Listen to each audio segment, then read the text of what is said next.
Hello and welcome back for another episode. Thank you all for continuing to listen to this podcast. Literally, I could not be more thankful and grateful for each and every one of you. So thank you so much for being here.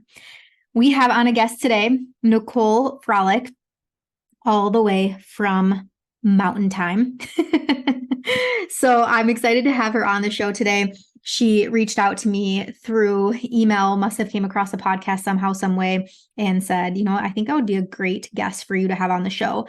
And immediately when I saw the content and the ideas that she had for the show, I thought, yes, let's have her on because these are things that we have not really tapped deeply into. So we are talking through womb healing and inner child work with Nicole today.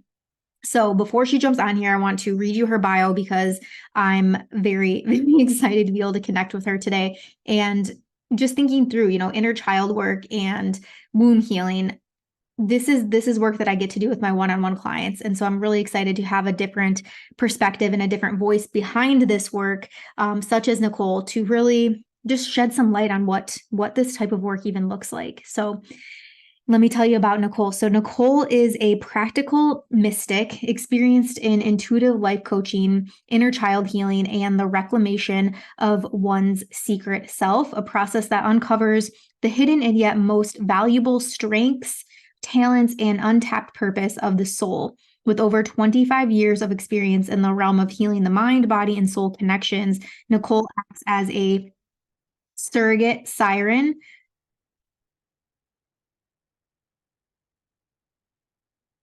With over 25 years of experience in the realm of healing the mind, body, and soul connections, Nicole acts as a surrogate siren that co-captains your soul through a deep psychic descent into the uncharted waters of the unconscious mind. Using ceremonial and intuitive methods through unique meditative experiences, she guides her clients through the shadows of their pain so that they may rebirth themselves and emerge as their most authentic selves on the greatest path to their destiny. I literally have goosebumps even thinking about this. Holy cow. She is also the host of the Enlighten Up podcast.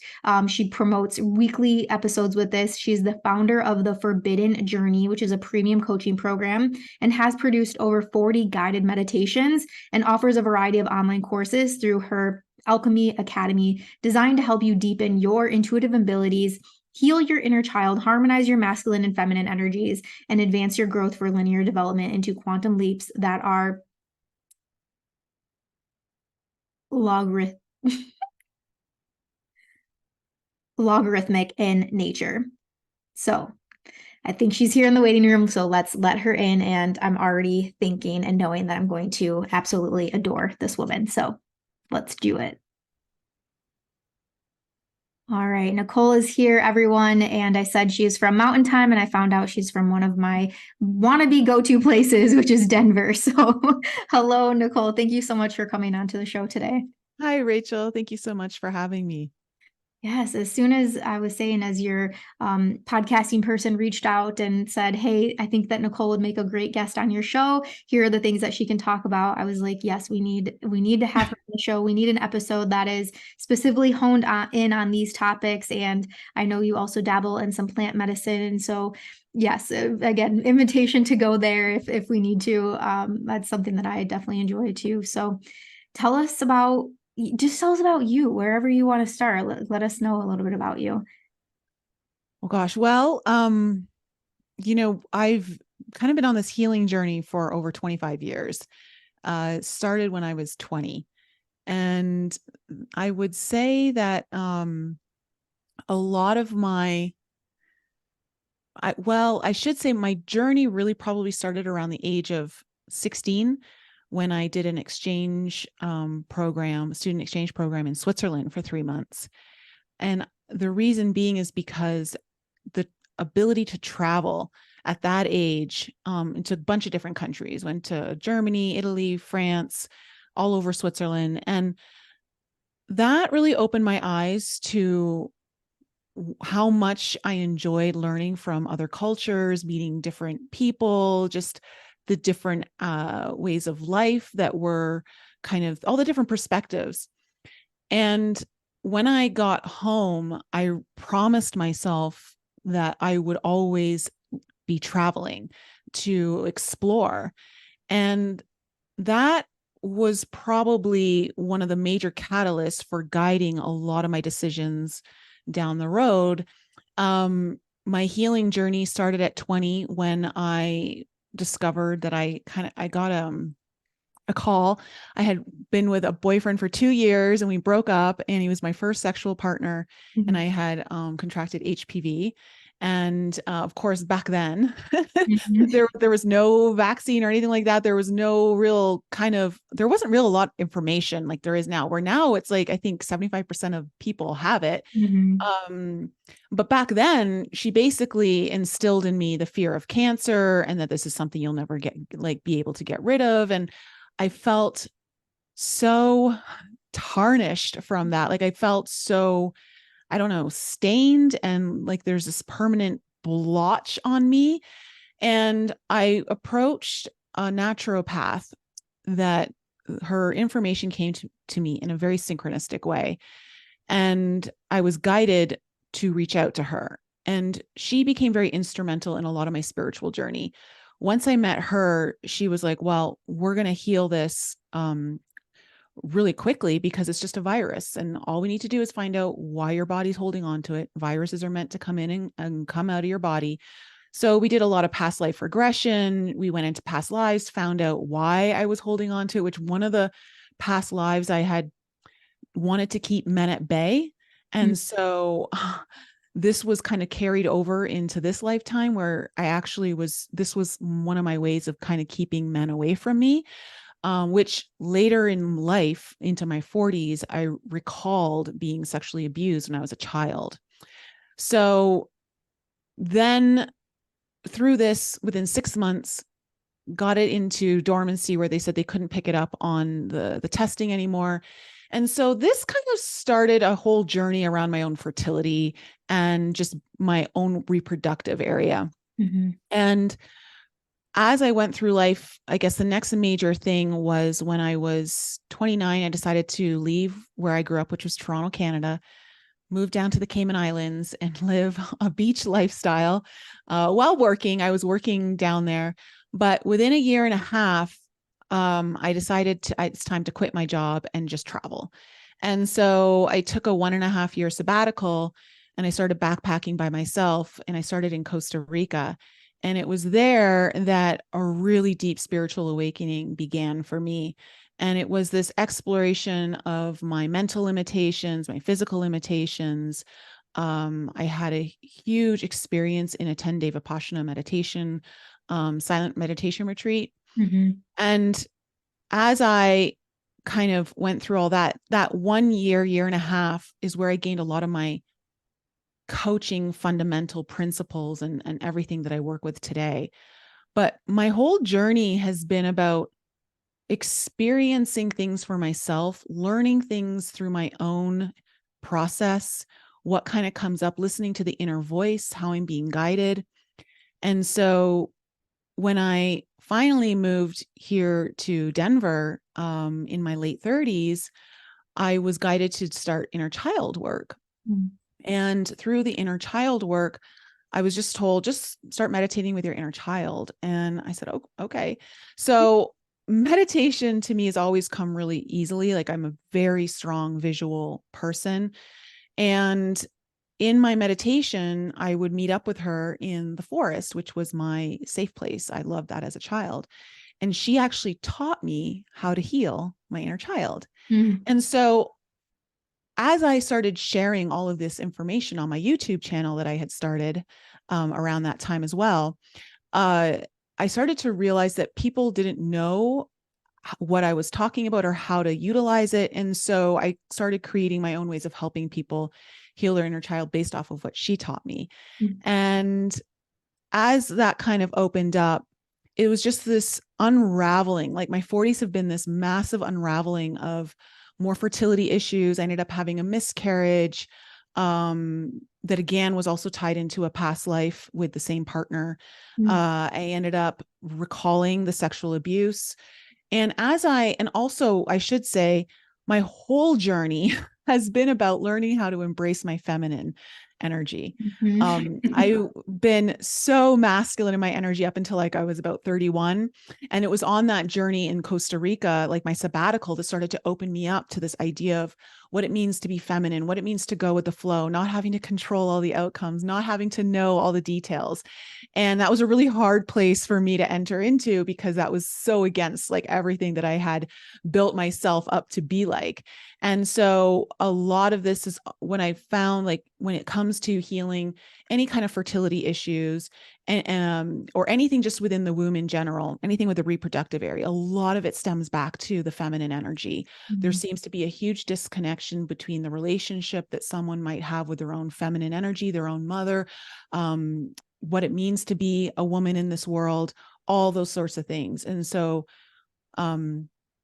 that kind of is like the process. And just in the last year or so, a little over a year, I've really dived into plant medicine. So ayahuasca and psilocybin, and that's really opened up a lot of things for me, and birthed my latest course, which is the womb of activation. Yeah.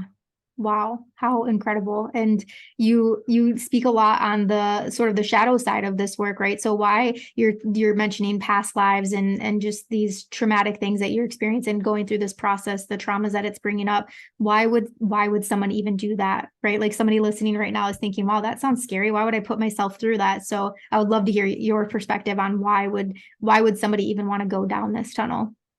Yeah, we carry in certain energetic imprints from past lives that I believe were meant to heal in this lifetime.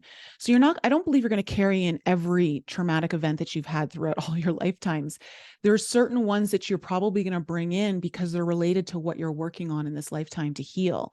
And so those particular ones were kind of coming up for me, and it was letting me know. The reason why I'm bringing it up is because when I had the miscarriage, friends, I wasn't planning or trying to get pregnant. But the loss hit me so deeply that part of it I understood was I felt like I had failed as a woman. I felt like my body as a woman was failing me, and that maybe I wasn't good enough as a woman. All these like feelings started to come up. So I understood those things. But I was like, the loss was so deep. Like I cried for days.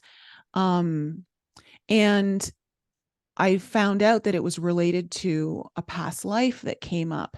And once I tuned into that past life, all the emotions started to make sense. So it helped to give me context of why it was feeling even deeper than I was expecting it to in this particular lifetime.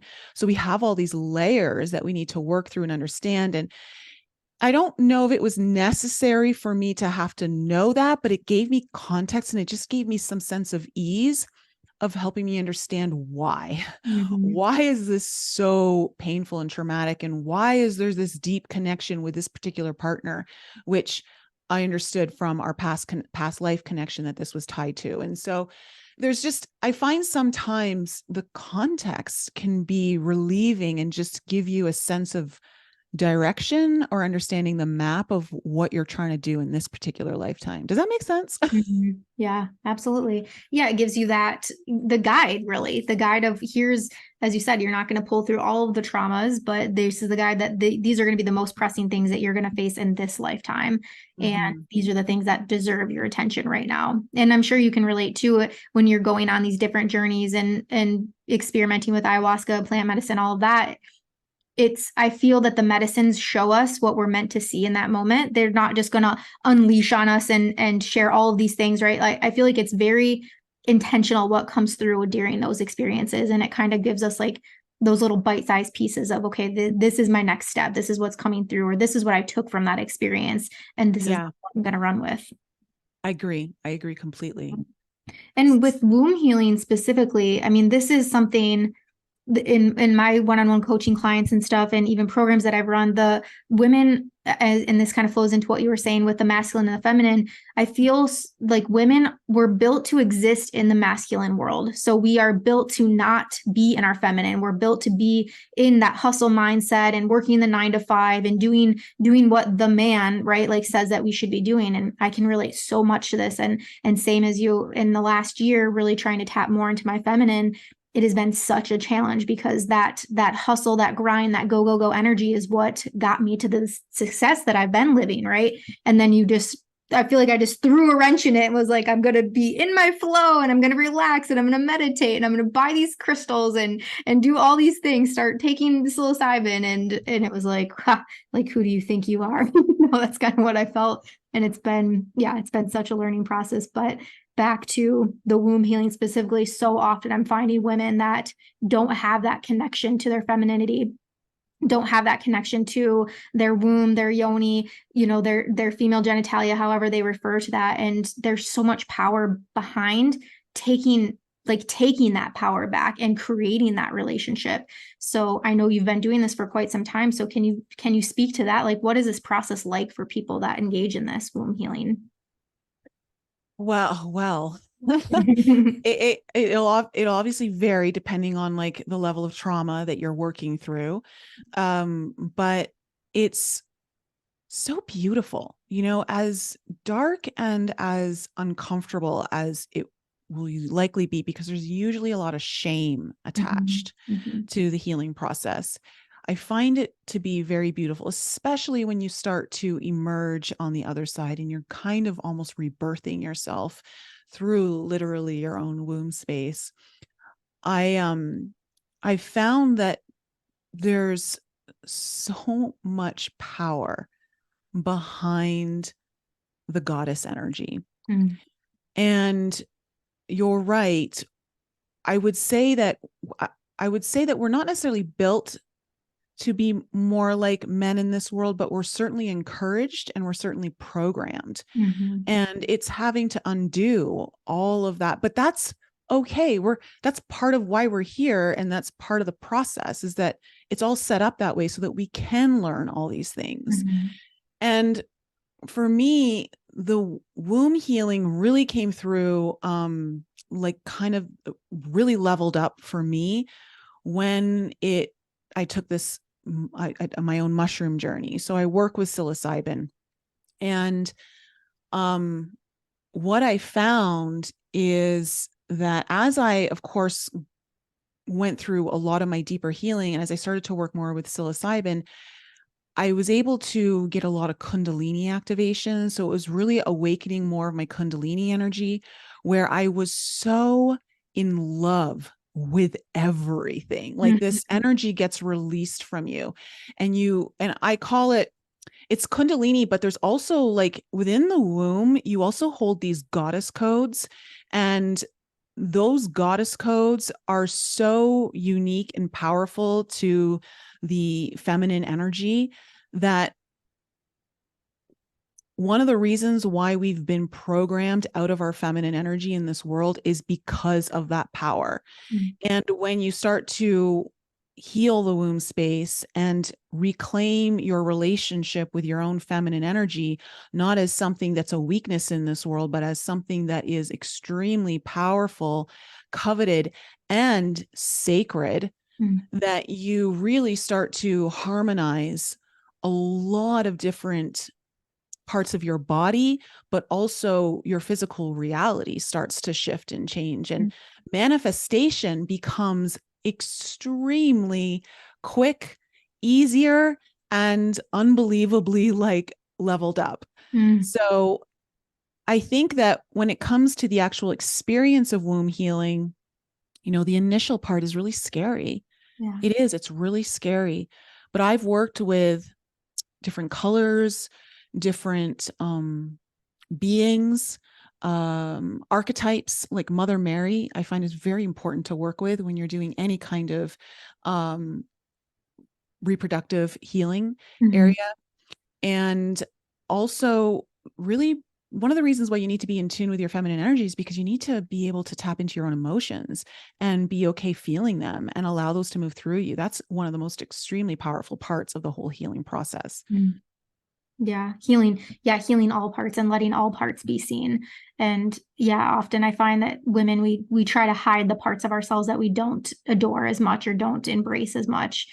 We see them as the bad sides, right? These things that we're not proud of, essentially. But and I'm thinking through with womb healing as well. is it possible, you mentioned on past lives, but is it possible that we also carry through traumas that our mother and our grandmother and so on and so forth, like we're carrying through those traumas as well? So in this work, part of the healing could also be healing something that maybe not even directly happened to you. Is that correct? Oh yeah, you're absolutely doing ancestral healing. A lot of us sign up for that. And even when it came to healing the sexual abuse, it was from a distant relative on my mother's side, actually.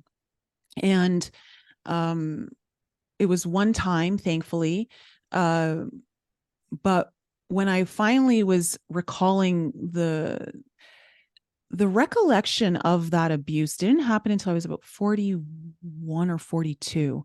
And I was certain that nothing like this had ever happened to me.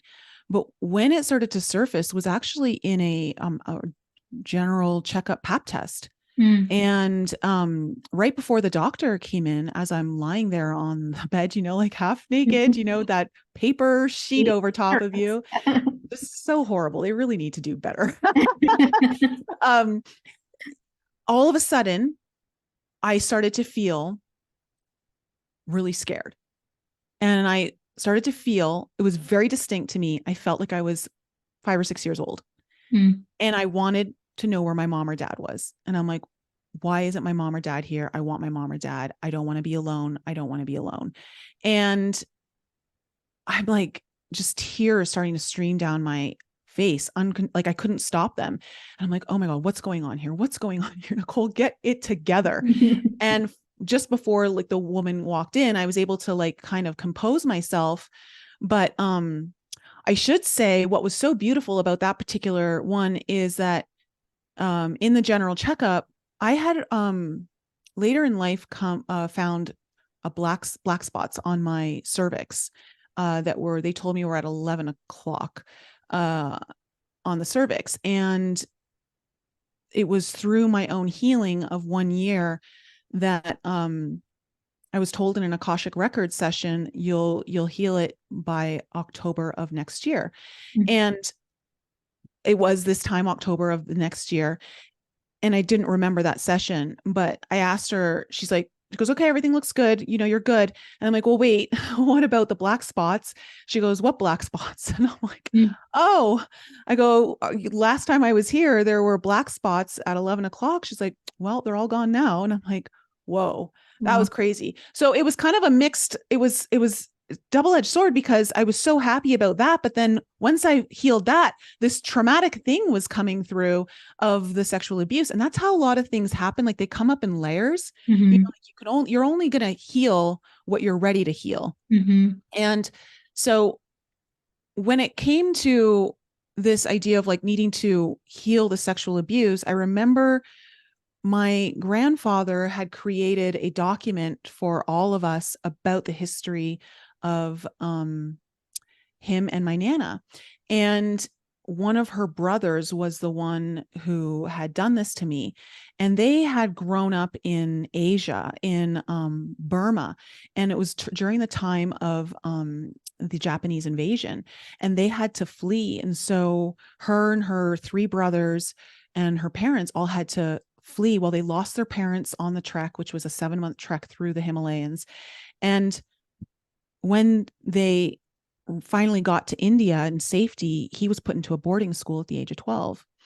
At the age of 12, I instantly saw him getting abused in the same way at the boarding school. And so I understood, oh my gosh, this happened to him. Mm-hmm. And so I was guided to go into meditation. And after 2 hours of just sobbing and crying and letting all these emotions out, eventually it came to a point where I felt myself saying, I forgive you. I forgive you. I forgive you. And it kind of took me by surprise because I wasn't even thinking, it was just coming out of me. Mm-hmm. And as I felt the forgiveness truly emerge, I heard chains break across the DNA. Mm-hmm. I heard chains break across the ancestral line. And so I knew in that moment I had helped heal that generational trauma. Mm-hmm. Going back. And so it was really big. And I think we don't understand that it should never be your focus to try to heal others before you heal yourself. But in the process of going so deeply within yourself, one of the side effects is that you're likely able to heal generational trauma as well. Gosh, how fascinating. This is, yeah, just such a great conversation so far. So thank you for sharing and being so open to with even your own experiences. I appreciate that. And go ahead. No, I was just going to say that's actually one of my parts of the healing journey, was to be vulnerable, especially with my audience. And I'm sure you felt this too in your podcast, is that I found that it's one of my superpowers, is learning to share and be vulnerable, because deep down, all of us have these hidden fears and shames and guilts and traumas. And if we don't talk about them, we don't know how to help one another. And so it's through that I was able to be of service in a higher way. And I think that that's something really powerful too about the feminine energy. Absolutely. Yeah, to be seen, to be heard in that light, seen for our gifts. And yeah, I would agree, definitely the vulnerability. And so often people are scared of that word vulnerability, either yourself or to see others being vulnerable and how you will react to that. But yeah, that's a constant word that comes up in my daily practice, either if that's with myself or with clients. So, and so in this process, we talked through womb healing. We talked about what that looks like. And then is there sort of a timeline with this work? Do you start with the womb healing and then do you roll into inner child work? And how do those two things look differently? Usually inner child work goes hand in hand when it comes to womb healing. One of my guided meditations that I created actually takes you back into the womb of your own mother. Because like you said, like things can happen while you're even in the gestation phase. Yeah. And I take you back to the point of conception, and I get you to do so by using your own womb space as a surrogate for, your mom's womb, right? So you're kind of healing your mom, all of that at the same time. And so there's an overlap there, but I find that you definitely are going to heal. You're not just going to have trauma in your childhood. You're likely going to have trauma as an adult to some degree. But the stuff as a child, though, becomes the strongest. It's like when you can get to the root issue, you almost create a ripple effect into your own timeline of healing that starts to even take away the power of the adult trauma. It doesn't have the same potency. So if you can go back into inner child work, then that's important. So for instance, a lot of women will have a disconnected relationship with their own feminine energy, usually because of something that's happened in childhood. And it doesn't have to be super traumatic. It can just be from like maybe observing the relationship of your mother and your father, or noticing, like for me, I noticed, wow, my father has a lot more power than my mom, and she has to ask him for money, like it was just the dynamic of how they had set up their marriage. And I was witness to it, and I was like, that's never going to happen to me. And then I started to notice in the world that, wow, men get preferential treatment. And so I was like, I need to be more like a man, if I'm going to be successful. And like all these things just start coming in. And so I was like, wow, being a woman is weak. Wow, being a woman is a lower status. Like you just start to feel, and you just want to disconnect from it. Right. So it doesn't even have to be super traumatic, but there's all these different programs. However, a lot of it did stem, there were some deeper wounds. And when you start to work through that, they come up. And you said for inner child work, if somebody was wanting to get into this, just starting to meditate with your inner child. So that looks like, please explain, like what exactly all forth for that. So this is the biggest hurdle. This is the biggest hurdle that I have encountered with clients, is they don't know how to connect to their inner child. Like they try and they don't know they're doing it right. They don't know like what they're supposed to feel. They don't know what they're supposed to see. They just don't know. And so what I will do with each client, usually in the very first inner child session, is take them through a guided journey of reconnection to their inner child. I have a course on reconnecting with your inner child. And in that, I've got a created meditation in there. It's probably one of my most cherished meditations I ever created. It was channeled. I channeled it through with my inner child there. Mm. And it's so important for anyone out there, if they're going to try to connect to their inner child, that you first want to choose a space or place to go to in your mind that you felt good and safe at as a kid. Mhm. So for me, it was always the forest. I loved exploring through the forest. And so I naturally just chose that place to meet up with my inner child. But before you even bring your inner child in order to make this healing process as powerful as possible, you need to tune into all your different senses, because if your body feels that it's real, your mind's going to believe it's real even more. So what I tend to ask clients first to do, which anyone in your audience can try to do on their own time, is when you choose your place, tune into the environment. Mm. Are you outside? And if you are outside, what's the temperature? What time of year is it? Is it summer? Is it winter? Is the sun out? Can you feel the temperature of the air on your skin? Is there a breeze? Are there any scents around that you remember? Can you run your hands across something? Or if you're inside, I'll be like, run your hands across the sofa or across a wall, like, or is there a tree around? Like, are your feet barefoot on the beach? Are your feet barefoot in the grass? What does it feel like? Like, just activate every sense that you have, because as soon as you start to feel it in your body, your mind will start to believe that this is happening more. And the reason why this is so important, and I know you're going to understand this, especially from your work with psilocybin, is that one of the reasons why things like psychedelics, like mushrooms, work so well in creating a transformative experience for people is because their senses are completely heightened. Everything is so palpable. You feel everything so Mhm. much more than you ever would in your normal state. And so when you start to lay down new neural pathways of an experience, they get to lay down even deeper. So as we're trying to recreate new neural pathways for you to open up to how you're going to feel with your inner child, and now we're actually deepening the tracks so that they're not just really shallow. One of the things I heard, this wasn't from me, I saw this on a TikTok. A Mhm. guy was describing how like mushrooms work on the brain or on the mind.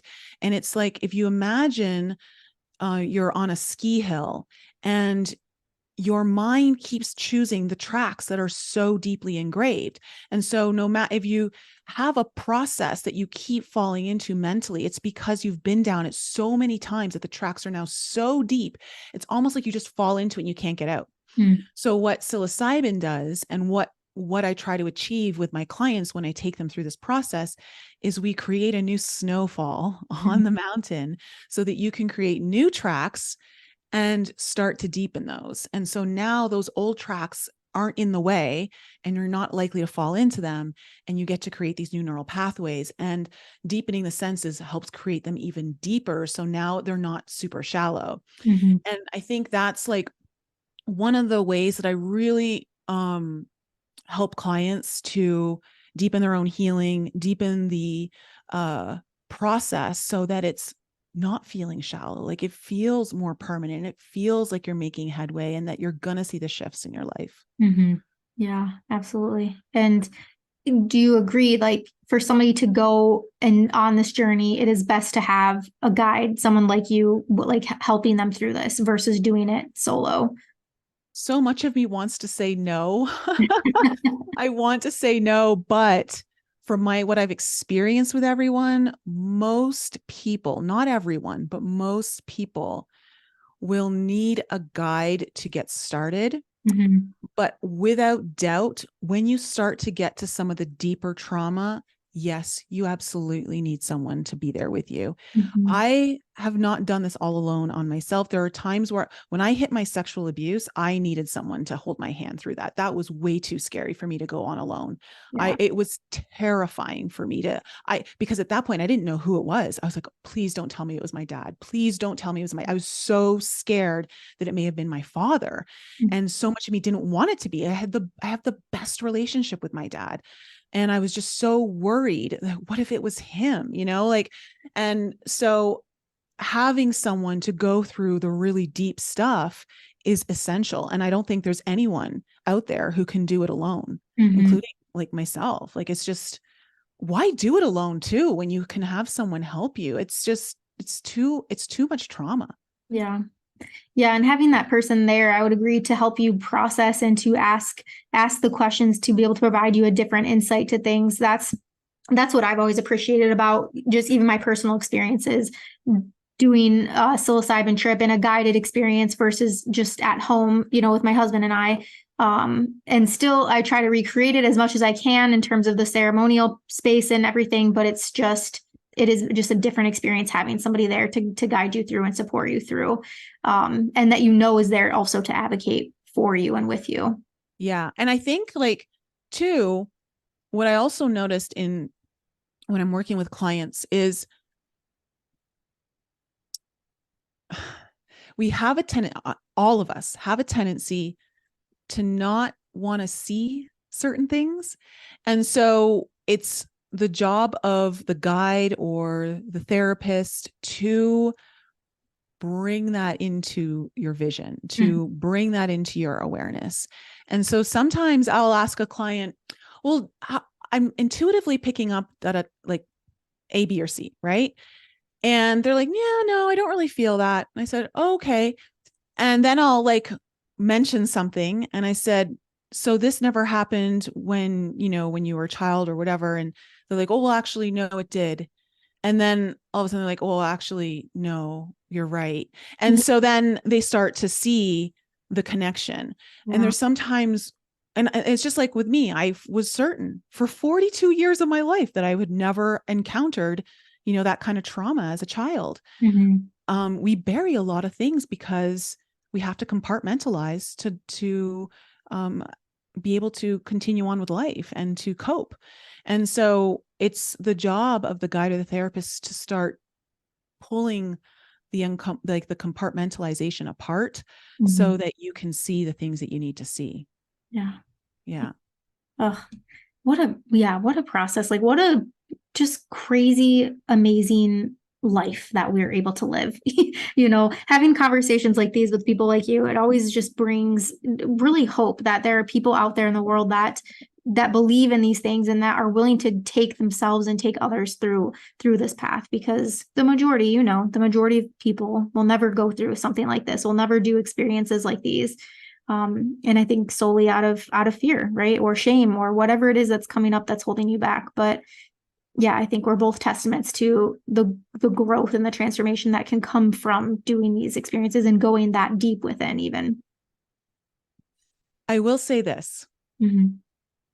for all your audience, not just the women. Mm-hmm. The more but even the men, this will happen for you as well. If you're really hyper masculine and you're not really honoring your own feminine energy, because we all have our masculine, feminine side. But what I've noticed is the more I embrace my feminine energy and really learn to cultivate the power of it, the more my intuitive gifts become empowered. Mm-hmm. They grow in strength, new ones come online. And even just not even just the feminine energy alone, although that's part of it, but just healing in general, Mm-hmm.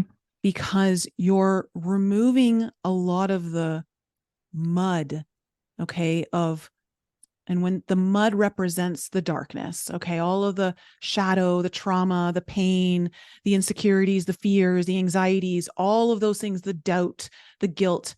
When you start to heal all that, you start to pull the layers off, and what is truly the part of the light within you starts to really come through and shine. Mm-hmm. And so if there's, if anyone is like in your audience wanting to kind of improve their own intuitive abilities, skills, any kind of psychic gifts that they may have, like that is definitely one way of fast tracking. Mm-hmm. Mm-hmm. Mm-hmm. Yeah. Well, I know I'm definitely excited to check out your offerings, courses, and especially your meditation. So, as we're wrapping up here, please tell us how people can find you, get in contact with you if they're wanting to work with you. And I'm assuming you do. Do you work virtually with people too, or is it just in person? Oh, no. I work virtually mostly with people. Yeah, same. So, yeah, they can get in contact with me. You can email me, Nicole@NicoleFrolick.com, or just go over to my website, NicoleFrolick.com. Mhm. And I'm on my social media is my name, Nicole Frolick, everywhere. So it's the same. And I'm on Instagram, TikTok, and YouTube. And then I've also got a podcast as well called Enlighten Up. And that's a weekly podcast that you can find as well. Yes, I'm excited. We'll make sure to link everything in the show notes for people. And when this episode airs, I'll make sure to tag you on socials too to make it easier for people to find you because you are definitely a gift to this world. So thank you so Oh, much thank for you. this conversation and recording today. I really appreciate it. Thank you. And thank you for doing the work you're doing, because that is important work. You know, the sexual connection is so key to manifestation. It's so Mhm. key, like, if I may just really quickly say, the pleasure principle is part of the womb healing, Mhm. and reconnecting with what pleases you and what is so pleasurable, and not just down there, Yeah. but like in all aspects of your life, the way you taste your food, the way you drink your wine, like the way you, Mhm. anything, all those things, when you awaken that part of you, oh my goodness, Yeah. it's just, it opens up all manifestation possibilities to you. Yes. Yeah. And the sacral chakra, right? Like all of your relationships, your emotion, your creativity, your pleasure, your sensuality, all that. And that's houses all of your womb bits, right? Yes. So, Mm-hmm. yeah. Thank you. Thank you for saying Yeah. that. I appreciate that. Well, thank you for having me on, and thank you for all the work that you're doing. Yeah, absolutely.